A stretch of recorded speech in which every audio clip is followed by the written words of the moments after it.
हाँ जी, good morning. Good morning. हाँ जी, सुनिए, बात कुछ इस प्रकार से है कि कल की क्लास में हम लोगों ने ग्रेविटेशनल फोर्स स्टार्ट किया था, है ना। ग्रेविटेशनल फोर्स, उसमें हमने काफ़ी कुछ पढ़ा था कल की क्लास में। तो आप आज टॉपिक लिखिए महत्वपूर्ण बिंदु, इम्पोर्टेंट पॉइंट लिखो। महत्वपूर्ण बिंदु।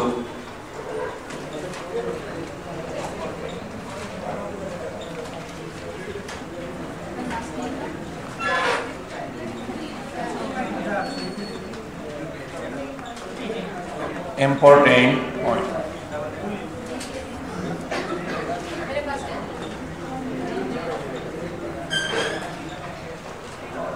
चलो सुनो, अब बातें मत करो, इधर ध्यान दो।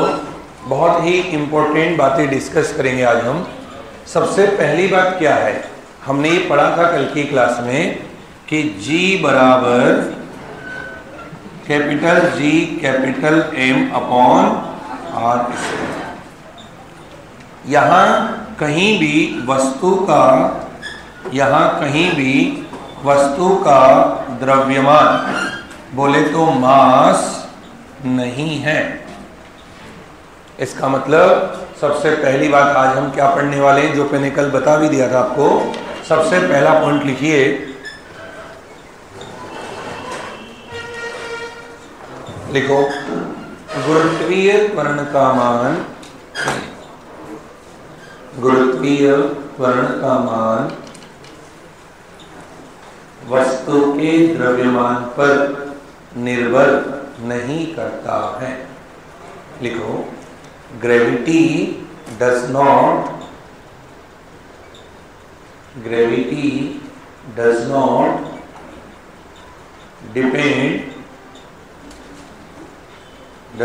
Depend on mass of object.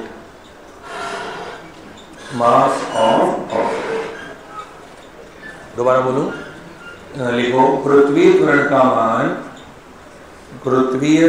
का मान वस्तु के द्रव्यमान पर निर्भर नहीं करता है। क्लियर? यहां पर कैपिटल M है बट स्मॉल m नहीं है। दैट मीन्स चाहे कोई वस्तु 100 ग्राम की हो या 1 किलो की हो, चाहे 10 किलोग्राम की हो, सभी वस्तुओं पर लगने वाले गुरुत्वीय त्वरण का मान हमेशा क्या होगा? सेम होगा। कितना माना जाता है? 9.8 मीटर पर सेकंड। पहला पॉइंट सबको क्लियर हो गया। नेक्स्ट, अगला पॉइंट लिखो, चंद्रमा का गुरुत्वीय त्वरण पृथ्वी के गुरुत्वीय त्वरण का 1/6 होता है। चंद्रमा का गुरुत्वीय त्वरण पृथ्वी के गुरुत्वीय त्वरण का 1/6 होता है। देखो ग्रेविटी ऑन मून,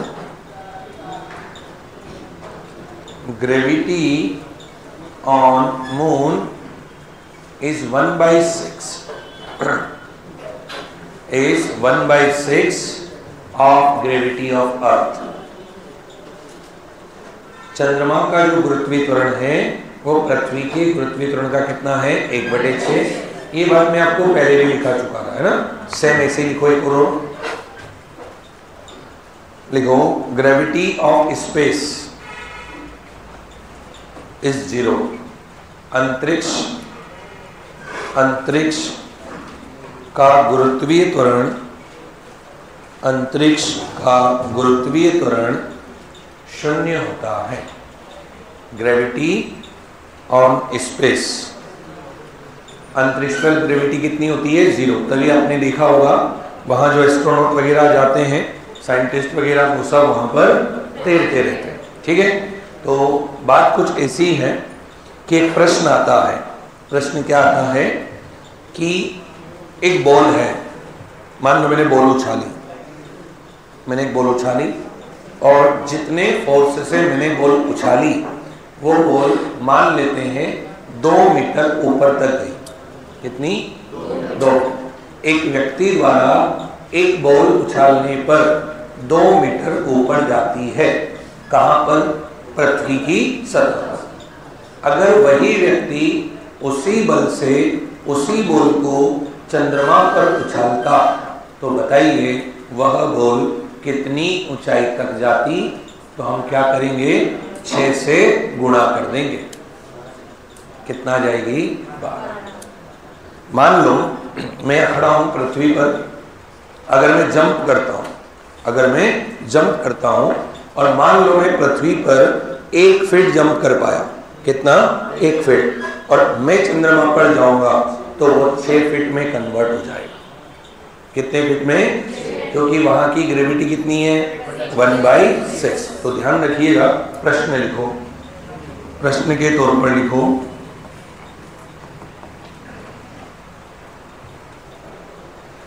यदि एक व्यक्ति पृथ्वी पर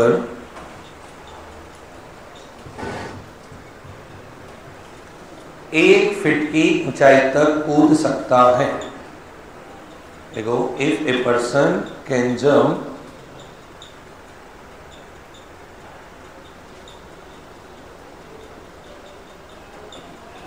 up to 1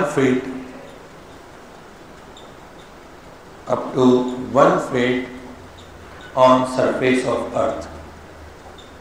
यदि एक व्यक्ति पृथ्वी की सतह पर 1 फीट तक जंप कर सकता है तो बताइए वह चंद्रमा पर कितनी ऊंचाई तक कूद सकता है। Then find at which height he can jump on moon। तो बताइए वह चंद्रमा पर कितनी ऊंचाई तक कूद सकता है। तो क्या आंसर आ जाएगा? Multiply by 6। अब मान लो, ये तो चलो लिख लिया आपने, समझ में आ गया। अगर मान लो अंतरिक्ष की पूछता तो वहां तो कूद ही नहीं सकता, वहां तो कूदने का सवाल ही पैदा नहीं हो सकता। वहां तो वैसे ही पैर जमीन पर नहीं टच होंगे तो कूदेगा कैसे, है ना। तो अंतरिक्ष का नहीं पूछा जाएगा, क्वेश्चन किसका पूछा जाएगा? चंद्रमा। यहाँ तक भी कॉन्सेप्ट क्लियर हो गया। अगर पृथ्वी पर 1 फीट कूद रहा है तो चंद्रमा पर 6 फीट, पृथ्वी पर 2 फीट कूद रहा है तो चंद्रमा पर। ओके, आगे बढ़ते हैं। नेक्स्ट, ध्यान से सुनना। जैसे मान लो ये अर्थ है और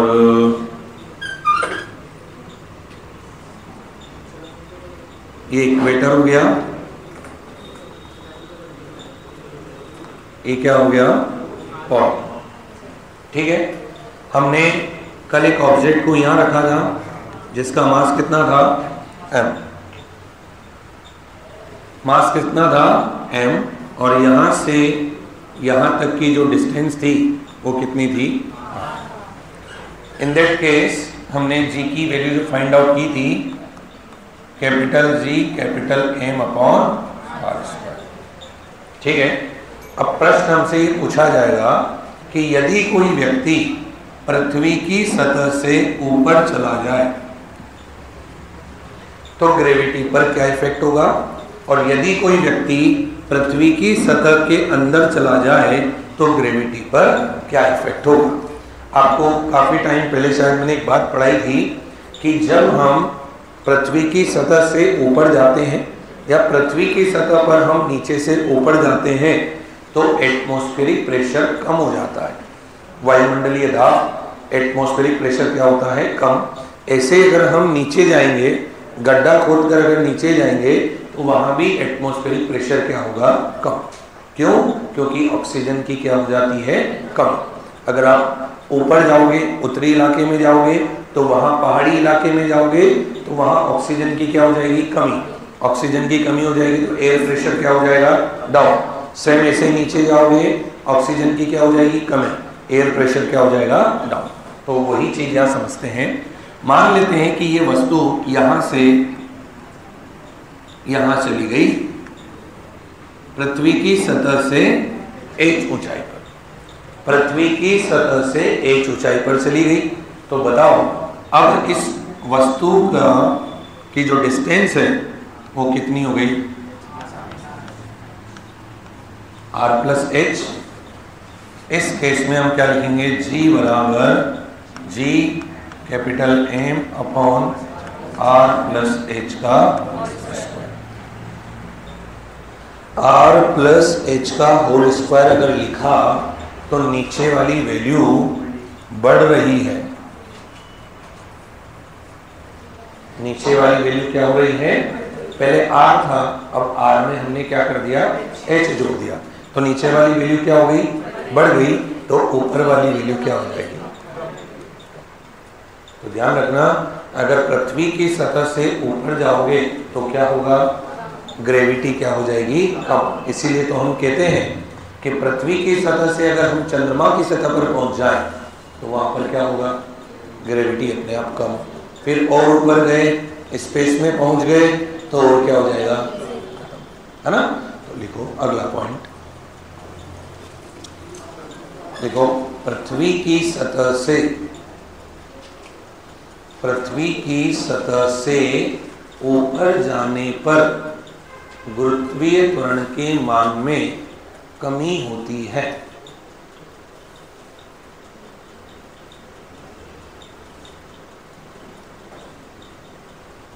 देखो ग्रेविटी will decrease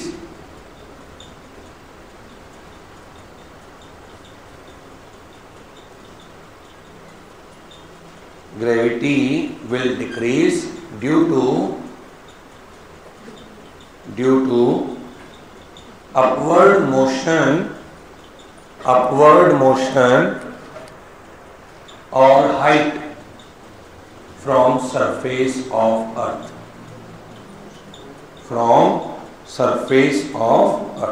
पृथ्वी की सतह से ऊपर जाने पर क्या होता है, ग्रेविटी कम। क्यों होती है कम, ये फॉर्मूला लिख लो, इसके नीचे फॉर्मूला लिखो।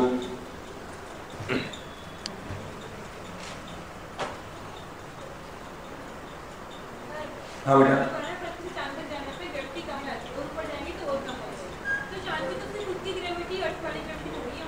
हाँ उसकी खुद की ग्रेविटी पृथ्वी की ग्रेविटी से 1/6 है, तो कम हो गई ना।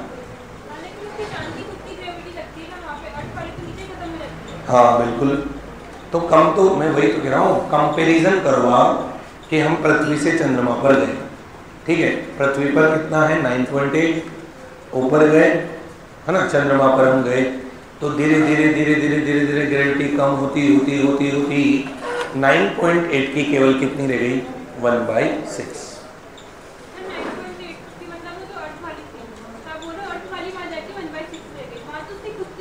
हाँ तो कितनी है, g/6 से कम हो गई ना वो। फिर और ऊपर गए, अंतरिक्ष पर चले गए, तो वो 1/6 थी, वो भी निमट गई, कितनी रह गई, 0। तो कंपैरिजन तो पृथ्वी की सतह से ही करेंगे, क्योंकि हम कहाँ रह रहे हैं, पृथ्वी पर, तो हम कंपैरिजन भी किससे करेंगे, पृथ्वी से।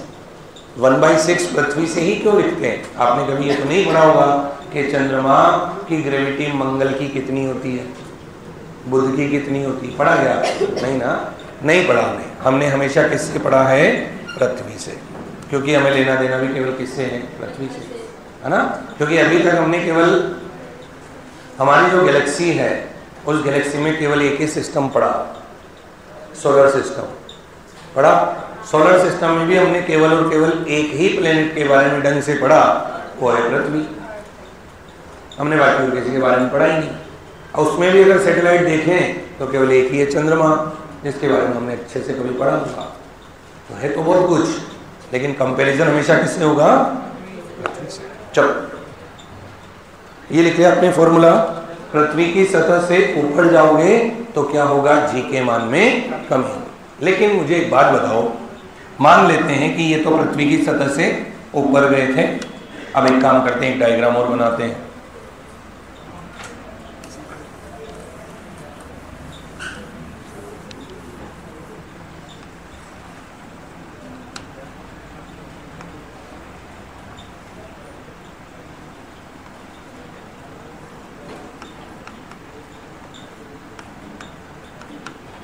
पहले ये वस्तु यहां थी, कितनी दूरी पर, अब मैंने क्या किया, इस ऑब्जेक्ट को ऊपर लेकर गया। ऊपर लेकर गया तो r की वैल्यू क्या हो गई, r प्लस एच बढ़ गई, तो g की वैल्यू क्या हो गई, कम। अब मैं इसको नीचे ला रहा हूं। मान लेते हैं कि ये वस्तु यहां आ गई, पृथ्वी की सतह से h हाइट नीचे, h गहराई में चले गए। कितनी, h गहराई। तो अब इफेक्टिव डिस्टेंस कितनी होगी, r माइनस एच। ठीक है, g बराबर G M upon r minus h का स्क्वायर। अब बताओ r की वैल्यू कम होगी या ज्यादा होगी, कम। r की वैल्यू क्या हो रही है, r की वैल्यू क्या हो रही है, r की वैल्यू अगर कम होगी तो g की वैल्यू क्या होगी, क्या होगी। लेकिन ऐसा नहीं होता है। होना तो चाहिए, होना तो चाहिए, लेकिन ऐसा नहीं होता है। तो क्यों नहीं होता है, समझते हैं। ध्यान देना सभी इधर। r की वैल्यू कितनी होती है ज्यादा से ज्यादा, 6378। मैं कितनी गहराई में चल जाऊं, 5 किलोमीटर, 10, 20, 50, 100, 200, 500 गहराई में जा रहा हूं, जाता जा रहा हूं, गहराई में जाता जा रहा हूं। ठीक है, ये वैल्यू लगातार कम होगी, पक्का कम होगी। अगर ये वैल्यू कम होगी तो डेफिनेटली इसको क्या होना चाहिए था, बढ़ना चाहिए था। और होता क्या है बच्चों कि जब ये वस्तु यहां आती है तो पृथ्वी का केवल इतना ही भाग काम करता है। जब ये वस्तु यहां आ जाएगी तो पृथ्वी का इतना ही भाग काम करेगा, और जब ये वस्तु यहां आ जाएगी सेंटर पे तो पृथ्वी काम करना बंद कर देगी। इसे क्या कहते हैं, अर्थ की जो डेंसिटी होती है वो लगातार क्या होती है, कम। पृथ्वी का घनत्व जो है, जैसे जैसे वस्तु अंदर की तरफ आ रही है पृथ्वी का घनत्व क्या होता जा रहा है, कम। अगर घनत्व बोलो तो ठीक, वरना बोलो पृथ्वी का आयतन क्या होता जा रहा है, कम। ठीक है, अब सुनना ध्यान से सुनना। आपने एक चीज पढ़ी होगी कि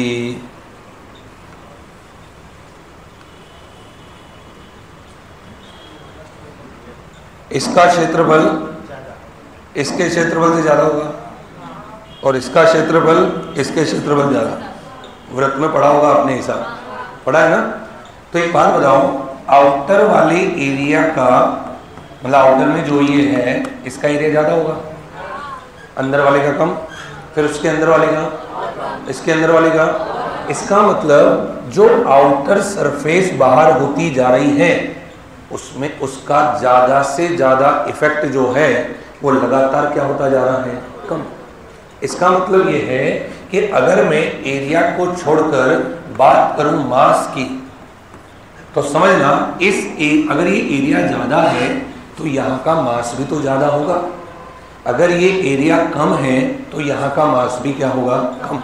तो जैसे जैसे कोई वस्तु पृथ्वी की सतह के अंदर जाती है तो इसकी तुलना में पृथ्वी का मास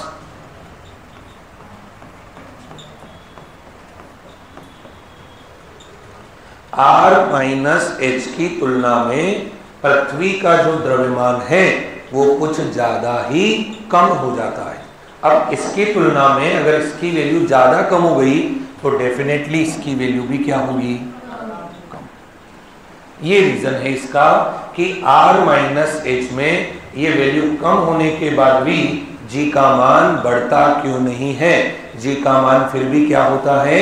कम। ऐसा इसलिए होता है क्योंकि जैसे जैसे कोई वस्तु पृथ्वी की सतह के अंदर जाती है, पृथ्वी का द्रव्यमान जो होता है, पृथ्वी का द्रव्यमान जो होता है वो भी क्या हो जाता है?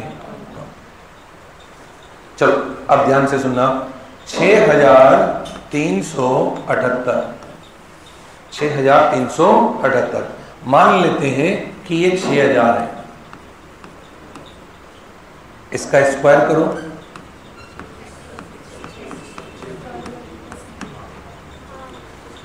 स्क्वायर किया तो कितना आया? 36 इंटू 10⁻6।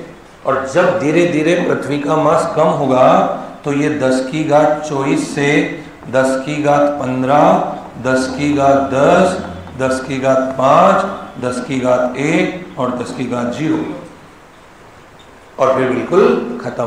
तो आप खुद सोचो, ये जैसे जैसे पावर डिक्रीज होती जा रही है, इनकी वैल्यू अगर एक्सपोनेंशियली देखा जाए तो ज़्यादा डिक्रीज हो रही है बजाय किसके? इसके। क्योंकि यहाँ पर पावर कितनी है केवल? चलो मान लो आप 1000 किलोमीटर अंदर चले गए, 1000 किलोमीटर अंदर चले गए तो ये मामला 25 गुणा 10⁻6 कितना हो गया? 25 गुणा 10⁻6। यहाँ भी चाहिए, यहाँ भी चाहिए, कोई ज़्यादा खास फर्क पड़ा क्या? लेकिन 1000 किलोमीटर अंदर जाते ही पृथ्वी का द्रव्यमान सीधा 24 से 15, 15 से सीधा 10 और 10 से सीधा 5। इसका मतलब इसकी तुलना में पृथ्वी का जो द्रव्यमान है वो तीव्रता से क्या हो रहा है? कम। इसीलिए पृथ्वी की सतह के अंदर जाने पर ग्रेविटी क्या हो जाती है? कम। लिखो लिखो, पृथ्वी की सतह से नीचे जाने पर, पहले अपवर्ड मोशन था, अब डाउनवर्ड लिख लेना, सेम है। पृथ्वी की सतह से नीचे जाने पर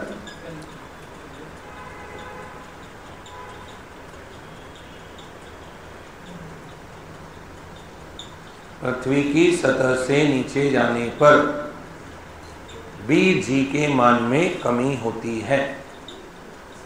पृथ्वी की सतह से नीचे जाने पर भी गुरुत्वीय त्वरण के मान में कमी होती है।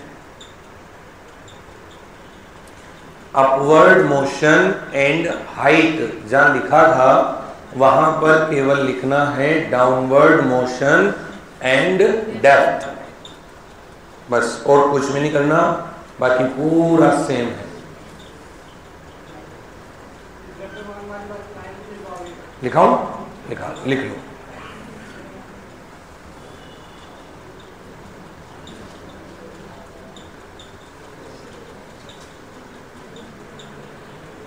सबसे पहले तो बेटा ये लिखो, और ये जो मैंने तीर के निशान लगा रखे हैं ना, आप भी इतनी लगाना। मैंने 2 लगा रखे हैं, 2 ही लगाना, 4 है तो 4 ही लगाना। इससे क्या पता चलेगा? इन डिक्रीज तो दोनों हो रहे हैं, लेकिन कौन सा ज्यादा और कौन सा कम हो रहा है।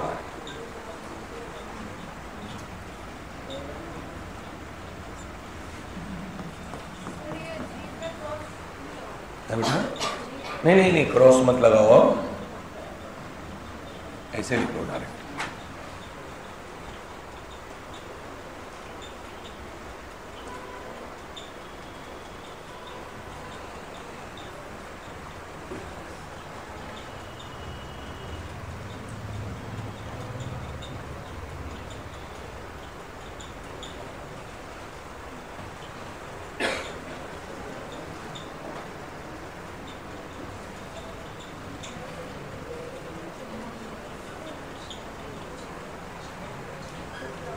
चलो लिखो, ऐसा इसलिए होता है, ऐसा इसलिए होता है क्योंकि पृथ्वी का प्रभावी द्रव्यमान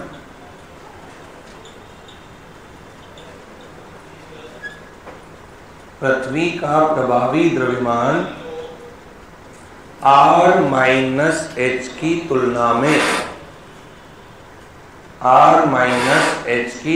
में अधिक घटता है।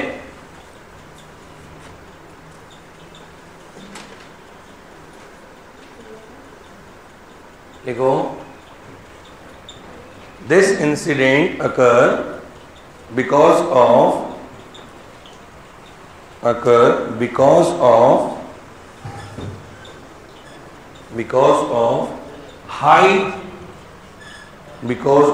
High reducing value of mass of earth with respect to r minus h. r minus h. r minus h की तुलना में पृथ्वी का द्रव्यमान ज्यादा घटता है या ज्यादा कम होता है। चलिए आगे बढ़े। चलो अब एक और प्रैक्टिकल, ध्यान देना इधर सभी। मेरे पास ये दो ऑब्जेक्ट हैं, थोड़ा छोटा लेते हैं। मेरे पास ये दो ऑब्जेक्ट हैं, है ना, दिख रहा है क्या आपको? बेटा ये येलो पेंसिल है ना, ये येलो दिख रहा है? दिख रहा होगा, ये भी येलो ही हो गया, दोनों सब येलो हो गए। इधर ध्यान दो, ये एक ऑब्जेक्ट है और ये भी एक ऑब्जेक्ट है। उसमें भी दिख रहा है बेटा? है? चलो इधर ध्यान दो, ये दोनों ऑब्जेक्ट उसमें दिख रहे? ठीक है, फिर तो ठीक है। ये दोनों ऑब्जेक्ट देखो आप, एक ऑब्जेक्ट थोड़ा लाइट है और एक ऑब्जेक्ट थोड़ा हेवी है। मान लेते हैं, आप इधर ध्यान देना सभी, मैंने इन दोनों को सेम हाइट से सेम टाइम पर फेंका। सुनो, दोनों को मैं अगर एक साथ सेम हाइट से फेंकता हूं, सॉरी, अब मुझे एक बात बताओ, अगर मैंने इन्हें दोनों को सेम टाइम पर सेम हाइट से नीचे फेंका तो बताओ कौन सा ऑब्जेक्ट पहले जमीन से टकराया? डस्टर। बेटा ये देना।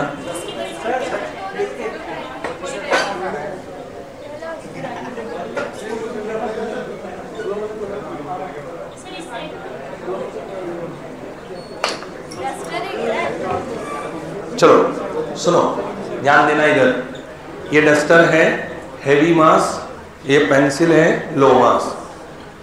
अगर मैं इन दोनों को सेम हाइट से सेम टाइम पर छोड़ूंगा तो ऑब्वियस सी बात है पहले डस्टर नीचे जाएगा, बिकॉज ऑफ एयर। किसकी वजह से? एयर की वजह से, क्योंकि एयर जो है वो फ्रिक्शन जनरेट करती है। एयर, हवा क्या जनरेट करती है? घर्षण। अब आपको इतने में ऐसे पता नहीं चलेगा। इधर दो, ये एक डस्टर है और एक कागज अगर रख पड़ा हो तो फाड़ना मत, एक दे दो बस, एक। अब सुनना, अभी वापस दे दूंगा मैं ये, क्योंकि मुझे लग रहा है बहुत काम का है। सुनो, अगर मैं इन दोनों को नीचे गिराता हूँ, इन दोनों को अगर मैं नीचे गिराता हूँ तो ये जो है ये तो फटाक से नीचे गिर जाएगा, पर ये जो है ये नीचे कैसे जाएगा? ये नीचे कैसे जाएगा? ये जो ऑब्जेक्ट है ये वाला जो है ये तो अचानक नीचे चला जाएगा, और ये जो पेज है ये ऐसे जाएगा क्या? अगर ये ऑब्जेक्ट ऐसे हिलता डुलता नीचे जाएगा तो ऑब्वियस सी बात है इसके मास में, इसके टाइम में क्या होगी? बढ़ोतरी। अच्छा, दूसरी बात, ये बिल्कुल नीचे जाएगा और अगर मैं इसको छोड़ूं तो डेफिनेटली ये यहाँ जा भी सकता है, नहीं भी जा सकता। अगर मैं इसको छोड़ता हूँ तो इसका टाइम ये लो ज़्यादा, जैसे देखा होगा आपने देखा होगा कि अभी थोड़े दिनों के बाद पतंगों का सीजन आएगा ना। तो पतंग क्या होता है, जब कट जाती है तो किसी को लगता है कि ये मेरे घर की तरफ आ रही है, फिर आती आती यूँ चली जाती है, फिर वो सोचता है हाँ अब मेरे इधर आ रही है, इतने में तो यूँ चली जाती। देखा होगा ना आपने। ये सब चीज़ों पर किसका फर्क पड़ रहा है? एयर फ्रिक्शन का। Air friction. मान लेते हैं कि मेरे पास ये पेन 10 ग्राम का तो होगा, 10 ग्राम का ये पेन है। मैंने 10 ग्राम का पेन लिया और 10 ग्राम रुई ली, रुई, दोनों का मास क्या है? बराबर। दोनों का मास क्या है? ये भी मैंने नीचे छोड़ा, रुई भी मैंने नीचे छोड़ी, फिर भी हम ये कहेंगे कि ये पेन जल्दी नीचे जाएगा बिकॉज ऑफ हाई डेंसिटी। इन सब पर किस चीज का इफेक्ट हो रहा है? एयर का, वायु का। लेकिन अगर मैं इस डस्टर को इसको क्या है ये? इस डस्टर को, इस पेन को अगर मैं वैक्यूम में छोड़ूं, वैक्यूम बोले तो निर्वात, अगर मैं निर्वात में छोड़ूं तो ये दोनों एक साथ जमीन से टकराएंगे। क्यों? क्योंकि वैक्यूम अगर है तो वहां पर एयर नहीं होगी, एयर नहीं होगी तो फ्रिक्शन नहीं लगेगा, फ्रिक्शन नहीं लगेगा तो कोई अपोज नहीं करेगा। तो क्या हम लिखेंगे? अगर निर्वात में गिराया जाए तो दोनों समान समय में आएंगे, और अगर हवा में गिराया जाए तो अधिक द्रव्यमान वाली वस्तु पहले नीचे जाएगी, अधिक घनत्व वाली वस्तु पहले नीचे जाएगी। दोनों बातें समझ में आ गई? लिखो। शेप डेंसिटी में आता है। हाँ, जैसे अभी मैंने कहा, जैसे ये है ना, अब इसको मैंने गरगोटी बना दी तो ऑटोमेटिक इसकी डेंसिटी जो है वो बढ़ जाएगी, क्योंकि अभी इसका वॉल्यूम क्या है? ज़्यादा। अब मैंने इसको ऐसे फोल्ड कर दिया तो क्या होगा? वॉल्यूम इसका धीरे धीरे कम, मास तो वही है, वॉल्यूम कम, तो डेंसिटी क्या हो जाएगी? बढ़ जाएगी। डेंसिटी ये लो बेटा, चलो लिखो।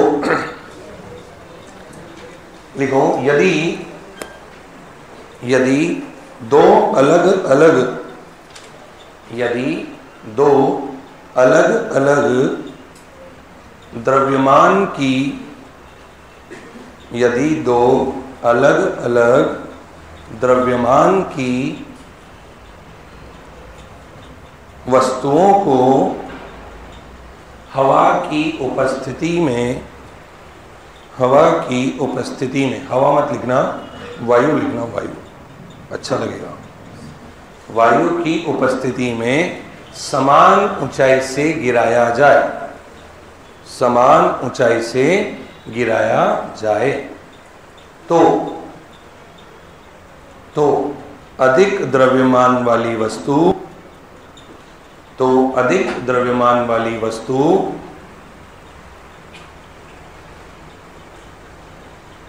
पहले जमीन से टकराएगी, पहले जमीन से टकराएगी। लिखो, if two objects of different mass fall from a same height,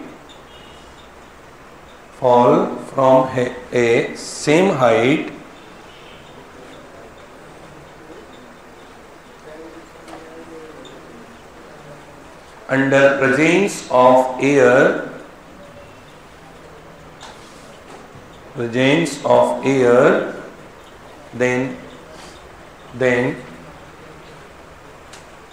then highly mass object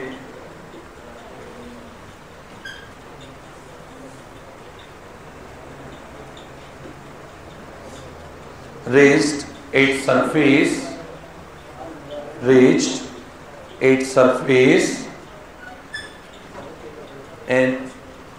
in less time,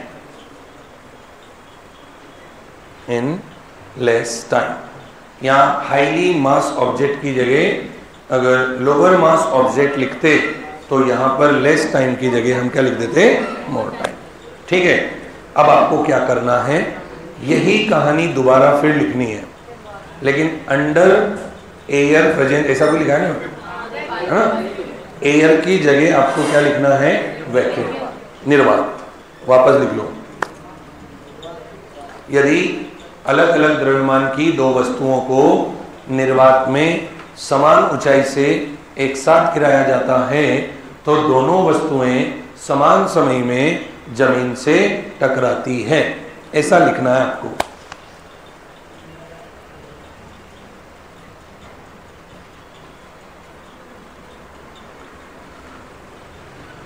both object strike on same time. ये लो बेटा,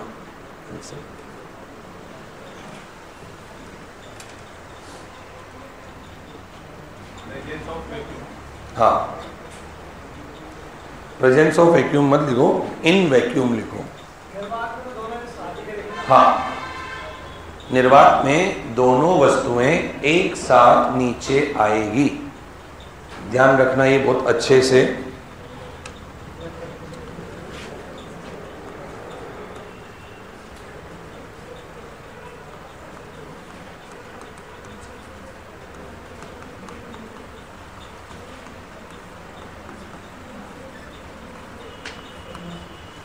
density is equal to mass upon volume.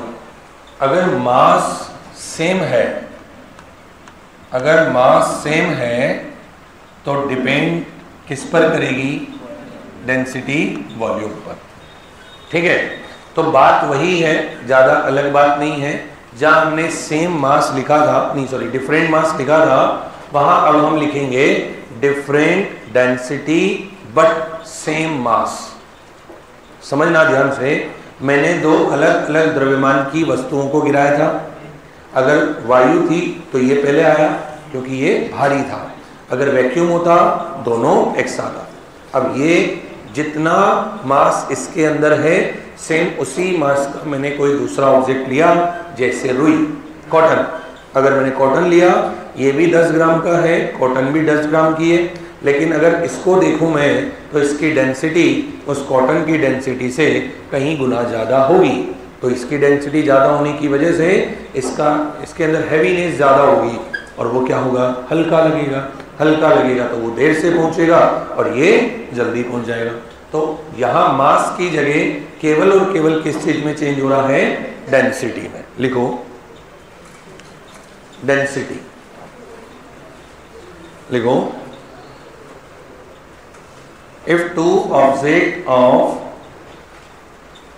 same mass and different density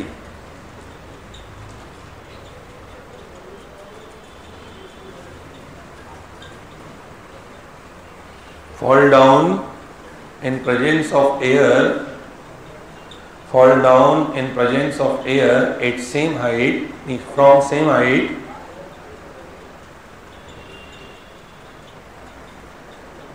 then higher density object, या फिर ऐसे लिखना direct, denser object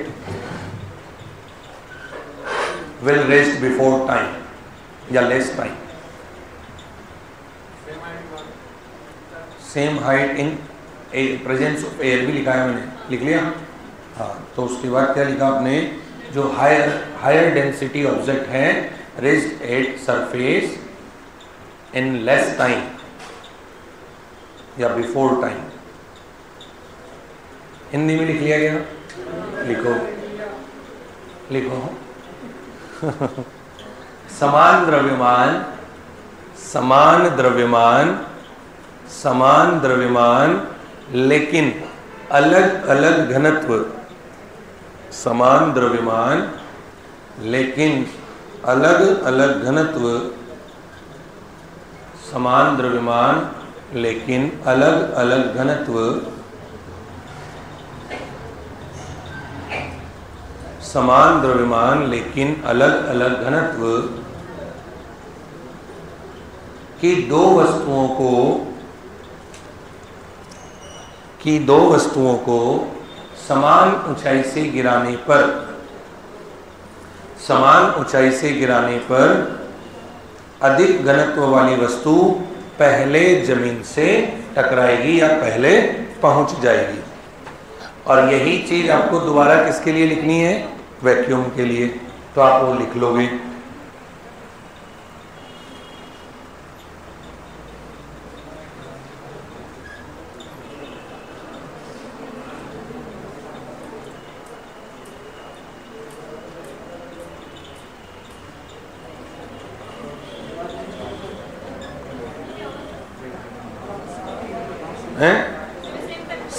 same time में पहुंचेगी। अगर vacuum है तो दोनों ऑब्जेक्ट जो है वो सेम टाइम में सरफेस पर टकराएंगे। क्या आपको चारों पॉइंट समझ में आ गया? अरे कुल मिलाकर बात ये है कि अगर एयर है तो ज्यादा मास वाला नीचे आएगा, ज्यादा डेंसिटी वाला नीचे आएगा, और अगर वैक्यूम है तो ज्यादा हो कम हो कुछ भी हो सेम टाइम पर नीचे आएगा। ये है भैया इसका सार। अब एक क्वेश्चन लिख रहा हूं मैं यहां पर, if gravity of a planet is 1/4 times of gravity of Earth, and weight of a person is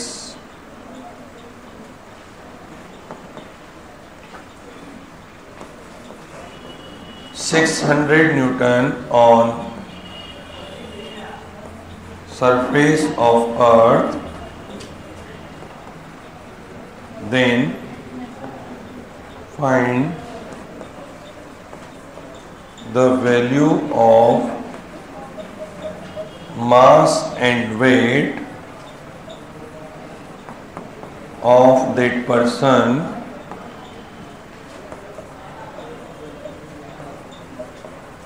on that planet। Hindi में लिखो, यदि किसी ग्रह का गुरुत्वीय त्वरण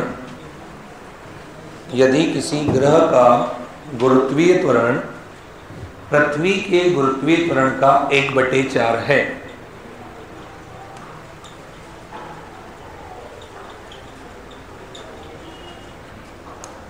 यदि किसी ग्रह का गुरुत्वीय त्वरण पृथ्वी के गुरुत्वीय त्वरण का 1/4 है,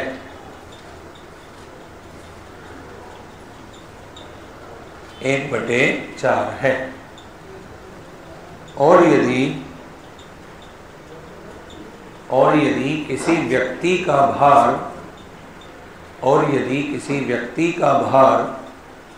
पृथ्वी पर 600 न्यूटन है, तो बताइए उस ग्रह पर उस व्यक्ति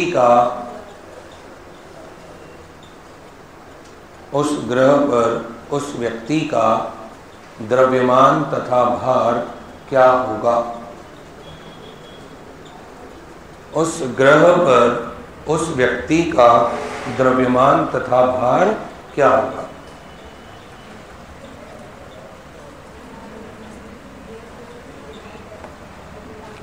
सभी ध्यान देना एक बार इधर। हमें पता है कि मास कभी भी चेंज नहीं होता है। मास तो पृथ्वी पर जितना होगा उतना ही चंद्रमा पर होगा, उतना ही स्पेस में होगा, और उतना ही इस प्लेनेट पर भी होगा। तो हम निकालें मास ऑन अर्थ बराबर W बराबर mg। ये है E, और यहां भी लिख दिया E, यहां E लिखा वहां भी E लिख दिया। WE कितना दे रखा है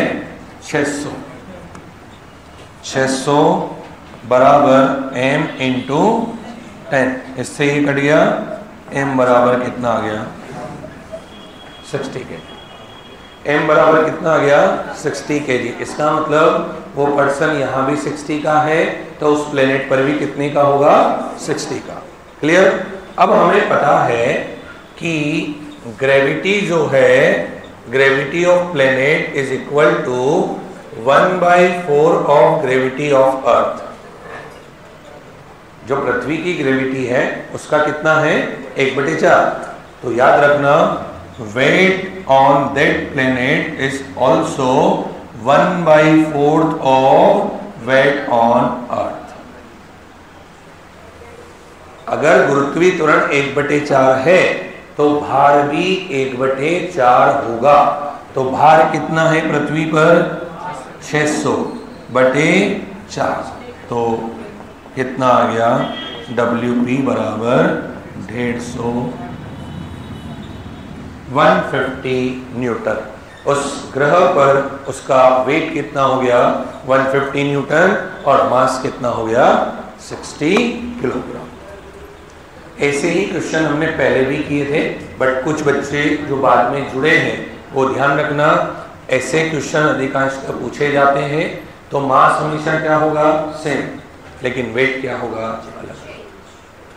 कल हम आगे पढ़ेंगे वर्टिकल मोशन के बारे में, ठीक है, और उसी में पढ़ेंगे equation of motion under gravity.